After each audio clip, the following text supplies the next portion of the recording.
At 2 a.m., police called and said they found my missing husband. Ma'am, we found your husband. I laughed. Not because it was funny, but because it was impossible. It was 2:14 in the morning, and my husband was 3 feet away from me, breathing slow and even, one arm draped over the extra pillow the way he always slept when the house was cold. I'm sorry, I said into the phone. There's been some kind of mistake. He's right here. He's asleep beside me. There was a pause on the other end. Not a rushed pause. Not a mistaken number pause. A careful one. Ma'am, the officer said again, slower this time. Are you certain? I turned my head on the pillow and looked at him. Mark. The curve of his shoulder under the quilt. The faint whistle of breath through his nose he always denied having. 16 years of marriage gives you a kind of certainty that doesn't need checking. But something about the officer's voice made me check anyway. I reached over and touched his arm. Warm. Solid. Real. Yes, I said. I'm certain. He's here. 3 seconds of silence. I remember counting them, the way you count between lightning and thunder, trying to measure how close the storm actually is. Then the officer said the sentence that split my life into before and after.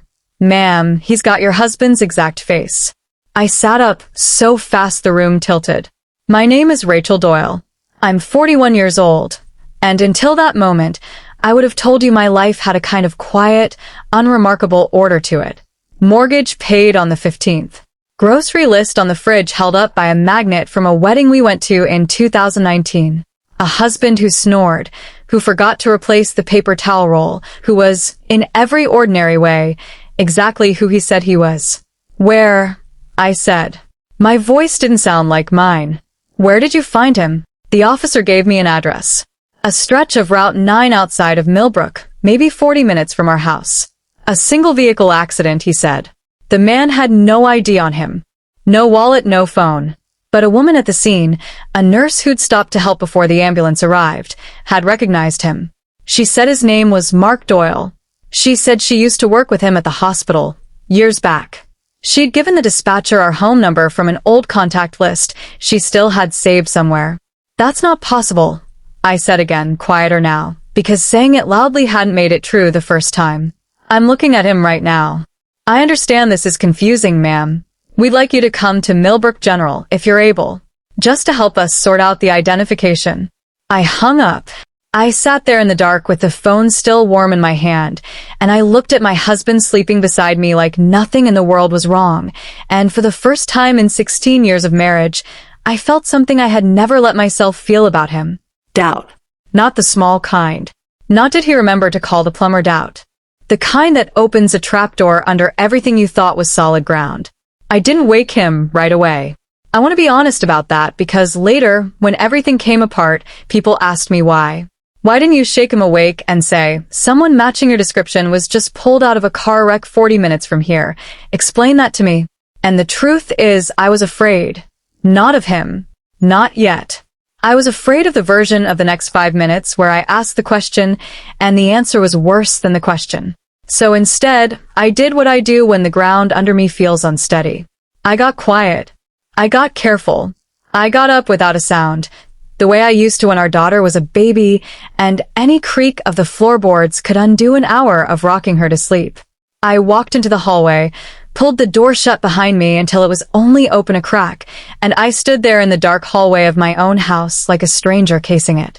I thought about the last week. Had he been acting strange? I turned it over the way you turn over a stone looking for what's underneath. Tuesday, he'd said he was staying late at the clinic, a scheduling mess with a colleague out sick.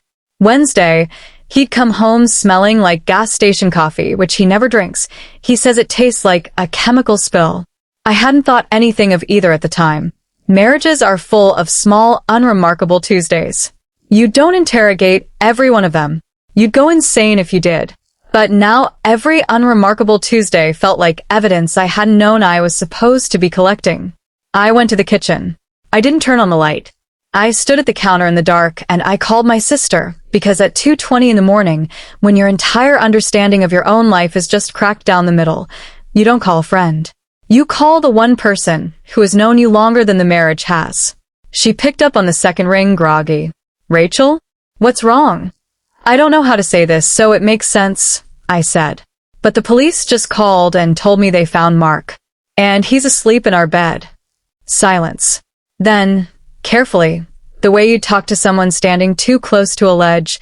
Rachel, have you been drinking? No. My voice cracked on the word. Kate, I need you to just listen. They said a man with his exact face was in an accident on Route 9. No ID. A nurse identified him as Mark. She gave them our number. That doesn't make sense. I know it doesn't make sense. That's why I'm calling you. I heard her sit up, the rustle of sheets on her end. Okay, she said. Okay. Did you wake him up? No. Rachel. Her voice had that older sister edge now, the one from when we were kids, and she caught me hiding something. Why not? And I didn't have an answer for her. Not one I was ready to say out loud. Because somewhere underneath the confusion, underneath the disbelief, a small, cold, rational part of me was already asking a question I didn't want to ask. What if there are two of them? I stood in that dark kitchen for a long time after I hung up with Kate. Long enough that the ice maker in the freezer cycled once, loud in the silence, and I nearly dropped the phone. Kate's last words to me before we hung up were simple. Go look at him again. Really look. Not the way you look at someone you've fallen asleep next to 1,000 times, but the way you'd look at a stranger you were being asked to identify. So I did. I walked back down the hallway, and I pushed the bedroom door open slower than I needed to. The streetlight outside our window cut a pale stripe across the bed. I stood at the foot of it, and I looked at my husband the way you'd study a photograph you weren't sure was really yours. The shape of him was right. The way his left foot always escaped the blanket no matter the season. The small white scar above his eyebrow from a bicycle accident when he was 9, a story he'd told me on our third date and probably 100 times since. I found myself cataloging him, testing him. 16 years, and I was standing in my own bedroom conducting an inventory of my husband's body like a stranger.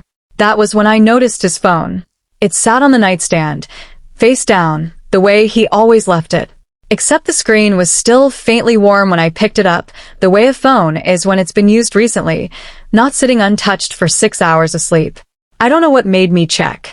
I want to say it was instinct, but honestly, I think it was fear looking for somewhere to land. The phone was locked. Of course it was. Mark had never been a secretive man. Not that I'd known, but like most people in the modern world, his phone required a passcode, a fingerprint, a face. I pressed it against his sleeping face on impulse, some half-formed idea that this, at least, would prove something. It unlocked instantly. His face. His phone. That should have settled something in me. Instead, it unsettled me more because now I had access, and access meant I had to decide whether I was the kind of wife who looked. I looked. There wasn't anything dramatic waiting for me. No secret contact named with a heart emoji, no folder of messages I wasn't supposed to see. What I found was smaller, and somehow worse for being so small. A text thread with a contact saved only as T.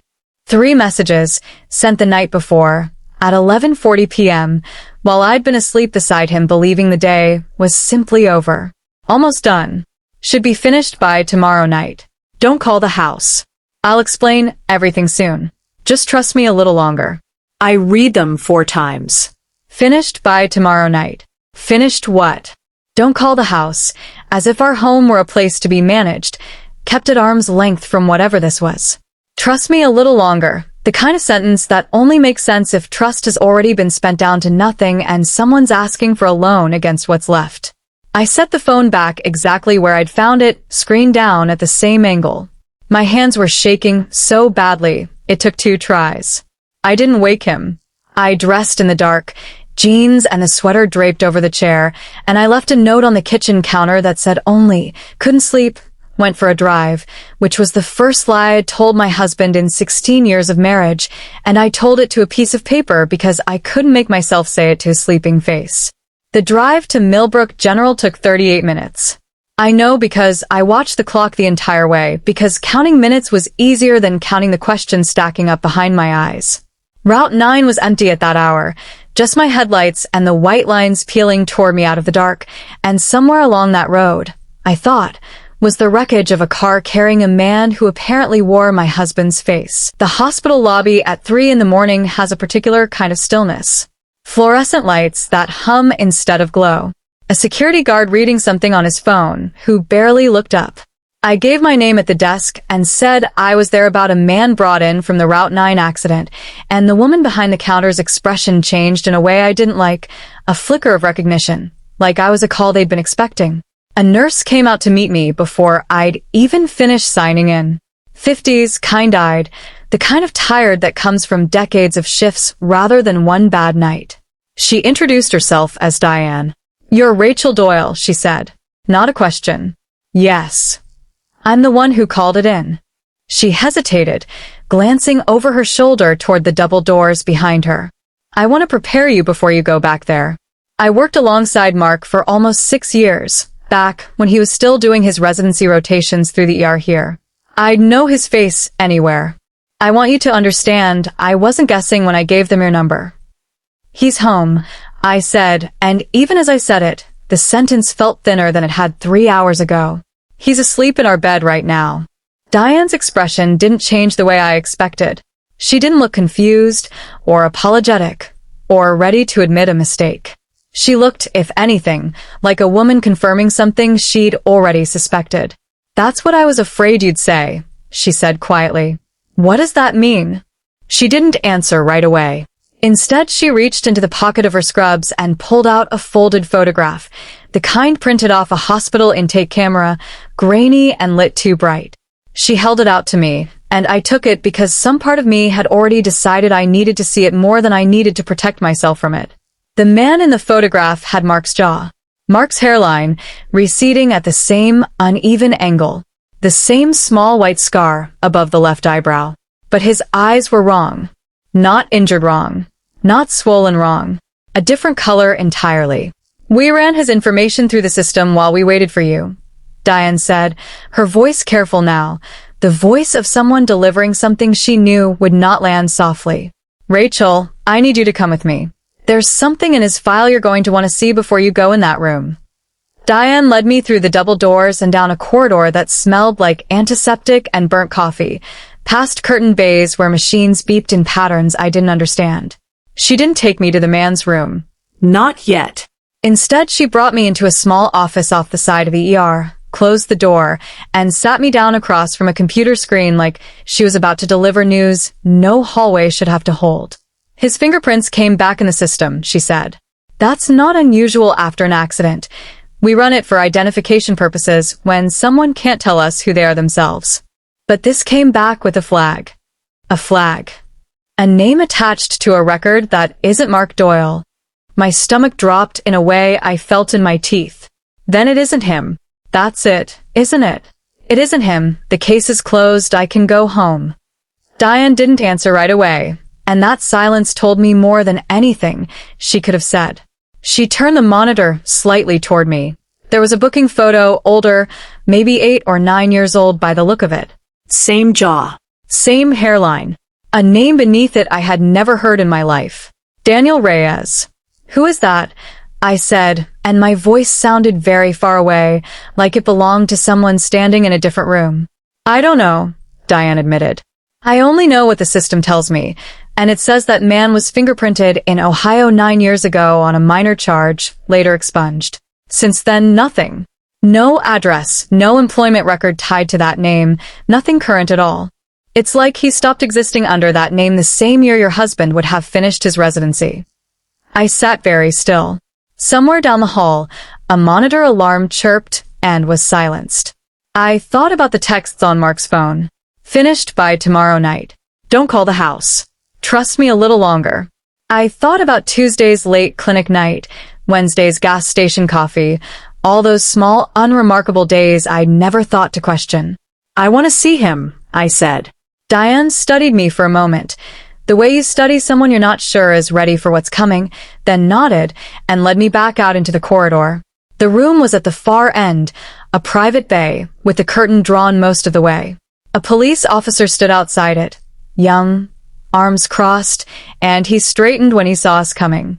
"Mrs. Doyle?" he asked. "Yes." "Officer Hale. I'm the one you spoke to on the phone." He glanced at the curtain, then back at me. Before you go in, I have to ask you something, and I need you to think carefully before you answer. Is there any possibility your husband has a brother? A twin, specifically. Identical. The question landed like a physical blow because it was the one explanation I hadn't let myself consider, the one that made a terrible kind of sense out of an impossible night. And the answer that came up in me was a no. It was worse than no. It was I don't actually know. 16 years of marriage, and I realized in that hallway that I had never once met anyone from Mark's family. Not a parent, not a sibling, not a cousin at a wedding. He told me his parents died when he was in his 20s, a car accident, and that he had no other family to speak of, an only child raised by an aunt who'd since passed too. I had never questioned it. Grief closes doors, and I had respected the closed door for 16 years without ever once trying the handle. He told me he was an only child, I said slowly. He told me his parents were gone. He never mentioned I stopped. He never mentioned anyone else. Officer Hale's expression didn't change, but something in his posture did, a kind of settling, like a piece had clicked into a place he'd already suspected it would go. Okay, he said. I want you to go in and look at him. Take your time. Don't say anything to him yet. He's sedated for pain, but he's been drifting in and out. Just look. Diane pulled the curtain back for me. The man in the bed had a cut above one eyebrow, stitched and swollen, and a bruise blooming dark along his jaw. His breathing was slow and even, the rise and fall of the blanket almost identical to the way I'd watched Mark breathe 3 hours earlier in our bed. I made myself walk closer. I made myself look at the parts of a face I had memorized over 16 years without ever once thinking of it as something I'd memorized. The jaw. Right. The hairline. Right.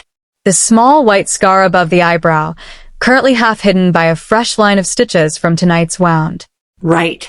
And then he stirred, just slightly, eyelids fluttering with the shallow motion of someone surfacing from sedation, and for one full second, his eyes opened and found mine. They were brown.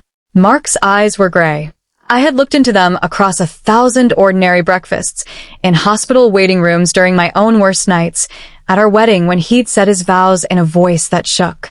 Gray, unmistakably, the color of a sky before rain. The man in this bed had eyes the color of strong coffee, and in the half-second before they closed again, I understood two things with a clarity that felt almost physical. This was not my husband, and whoever he was, he wore my husband's face like it had been made for him to wear. I stepped back from the bed, so fast, I nearly knocked into Diane behind me.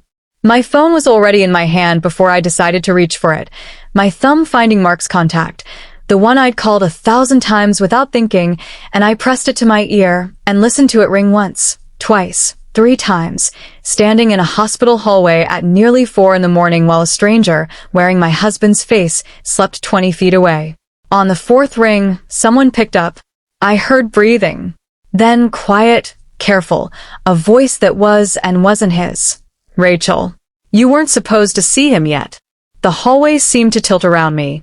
I pressed the phone harder against my ear, as if proximity could make the voice make sense. Mark, I said, and even as I said it, I wasn't sure anymore what name I was actually calling. What is going on? Tell me, right now, what is going on? A long breath on the other end. Not panic. That was almost the worst part. He sounded tired, resigned, like a man finally setting down something heavy he'd been carrying too long. I can't explain this over the phone, he said. I'm coming to the hospital. Please don't leave. Please don't call anyone else yet. I need 15 minutes to tell you myself before you hear it from someone who doesn't know the whole story. There's a man in a hospital bed right now with your face, I said, my voice cracking down the middle. His fingerprints say his name is Daniel Reyes. You told me you had no family. No brother. No one. 16 years, Mark, and you're going to ask me for 15 minutes. Silence. Then, quietly, his name is Daniel. He's my twin brother. We were separated when we were 4. I sat down hard in one of the plastic hallway chairs, the phone still pressed to my ear, Officer Hale watching me carefully from a few feet away, Diane's hand resting lightly on my shoulder like she was bracing for me to fall. Mark's voice kept going, low and fast now, like the dam had finally broken and he needed to get it all out before he lost the nerve.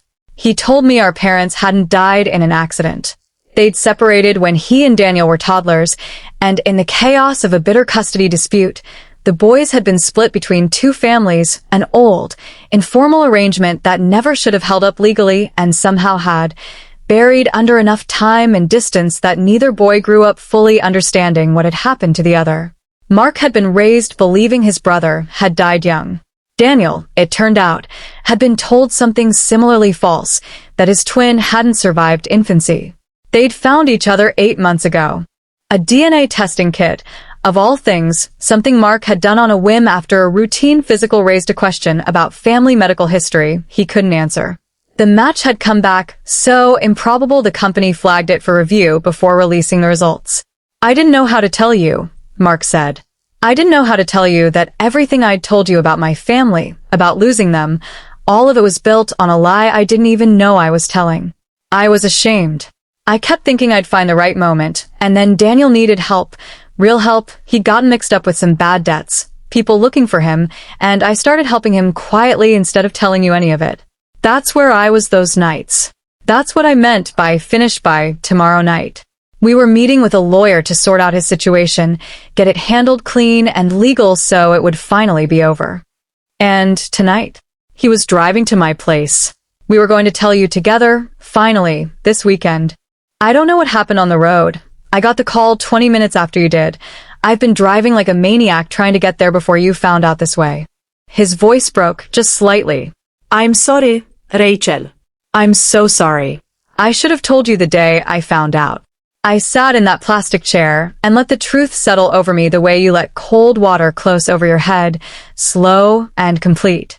Not a stranger, wearing my husband's face. A brother he never knew he had, hidden behind a lie of omission that had grown so large it nearly cost him the very thing he'd been trying to protect by keeping it small. Mark arrived 11 minutes later, running through the double doors, and when he saw me sitting there he stopped short, like he wasn't sure what version of me he'd find. I stood up. I didn't run to him. I didn't turn away either. I just looked at him, this man I'd slept beside for 16 years, and tried to decide how much of what I knew about him was still true. "Show me," I said. "Everything. The DNA results, the messages, all of it. Tonight." He nodded, and for the first time since the phone had rung at 2 a.m., I saw something like relief cross his face. The relief of a man who's been carrying a secret so long that even having it dragged into the light feels like being allowed to put it down. We didn't go home that night. We sat in that hospital. And while Daniel slept in his room down the hall, sedated and stitched and utterly unaware that his existence had just detonated quietly through my entire understanding of my marriage, Mark told me everything, start to finish. No more careful edits. No more managed absences. I listened to every word. I asked every question I'd never let myself ask in 16 years, because I had never had a reason to. It's been 4 months since that night. Daniel is doing better. His debts are settled, his life is steadier than it's been in years, and he comes to dinner most Sundays now. Still strange to look at across the table, still unsettling in the way he laughs exactly like his brother laughs. Mark and I are still married. We're still working through what it means to rebuild trust after learning that even a good man, a kind man, a man who loves you, can carry a lie for months if he's frightened enough of what the truth might cost him. I don't know if I'll ever fully shake the memory of that hospital hallway, of looking into a stranger's face and finding my husband staring back at me, wrong in ways I couldn't name until I found the one thing that was actually different. Sometimes the people we love the most are still capable of surprising us in ways that have nothing to do with betrayal and everything to do with fear. If this story reminded you that the truth, however painful, is always better than a carefully managed silence, take a moment to think about what you might be protecting someone from by staying quiet. And if you believe someone else needs that reminder today, share this with them. If you enjoy stories about family, hidden truths, and the marriages that survive them, consider subscribing and staying with us for the next one. Sometimes the hardest thing love asks of us isn't forgiveness. It's honesty, offered before it's forced.